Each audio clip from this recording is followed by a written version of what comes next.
when a person goes back to his homeland, in what condition one should shorten the prayer?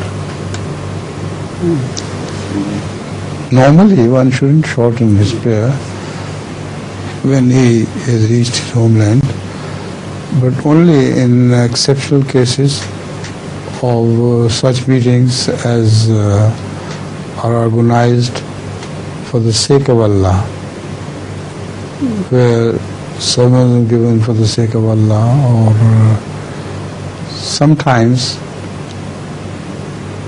even without that, the shortening of prayer is permissible when the time for the prayer, the difference between that one prayer and the other is too short, and it practically becomes impossible to say both the prayers on time, and it is very difficult for people to come and go to the places